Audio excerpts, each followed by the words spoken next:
আসসালামু আলাইকুম গাইস। মকবুলর পাপারও জ্বর হয়ে গেছে, তানে এখন খানি দিচ্ছি, খানি দিয়া তান খানি খাইলিছন, এখন তানে ঔষধ দিলাম।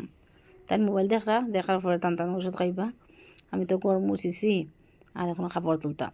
গড় মুছার পরে এখন ফ্যান একটা দিছি আর ও বাজুর বিছনার দিন মকবুলে খালকে রাতকে জল ফেলাই দিছে এক বোতল, ওটা শুকাইছি তো শখটা তো শখের উপরে কাপড় চোপড়টা মেলি দিলাম, দইয়া দিলাম।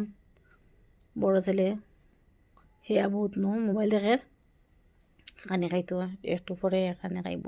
মকবুল স্কুলে গেছে, গিয়ে স্কুল তো নেওয়ার পরে তো কাপড় তুলতাম গিয়া এখন কাপড় মেলিছি। সবটি কাপড় শুকাই গেছে, সকাল সকাল ধুইয়া দিছি তো। আর আপনারা বলা আসেননি আমার যত দেখো ব্লগটা দেখেও কিলা লাগছে, আপনারা বলা লাগলে শেয়ার করবা, কমেন্ট করবা, লাইক করিও। আর ওখন আইয়ার আমার মেয়ে ছোট মেয়ে ফাইলিছে, মা কিতা করদায় কিচ্ছু না বাবা,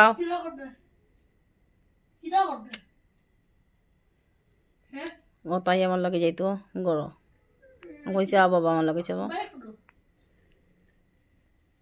ও তাই করে গেছে। কাপড় সুপড়টা কাপড় তুলি আনি রাখলাম। আর একটা আজকে নতুন কিনছন, তাও এটা ব্লুটুথ কানেক্ট হয় না, তো এখন রিটার্ন করা লাগবো। এটা বলে ঠিক না, তো অনলাইনে আনছন। গরম মুছা বাকি রয়েছিল, রুম এখন মুছিয়া তারপরে স্নান করতাম, নমাজ পড়িতাম, খানি খাইতাম। ও বিছনা আটাইয়া যেটা দিয়ে তুলিয়া আনছিলাম একটা কাপড় চোপড় একটা আটানি, বহুত কাপড় আজকে ধুইয়া দিছিলাম, সব এখন আটাইয়া রাখি। আর আপনারা কিতা করতে বেলা আসেননি গাইস। বই সব আজকে তো যার স্কুলে যেতে সব কিছু চিত্রাইয়া তুইয়ে যায়, তো পরে কিতা আমি আস্তে আস্তে আটা আনি একলা করে কিতা মতো বাবা ভিডিও করি আবার তো সাজে করি আর সব কিছু। এটা কানেক্ট হয় না, একটা কিতা করি আহে মাইক দি, ওটা শুনে দেখুন। একটা ভিডিও জো করা লাগবো, রিফান না কিতা করা লাগে, একটা করা লাগবো। তারা খানি দেওয়া তাইছিলাম, খানি দিয়া কই দিয়া তারা কিতা কটা দেখিয়ে গিয়ে কই আইলাম ও রুমে দিয়া স্নান করতাম ও রুমে দিয়ে এসে দেখে যে তারা কিতা করতাম।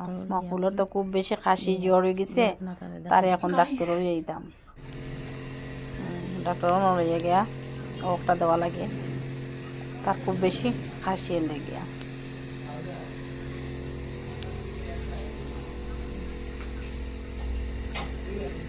আপনারা আমার ছেলেটার লাগে দোয়া করিও, তার বেমারটা খুব জলদি কমিত তাড়াতাড়ি, তোমার তান দোয়ায়। আর আল্লাহ দোয়া মানে জো করতা মায়া করতা তার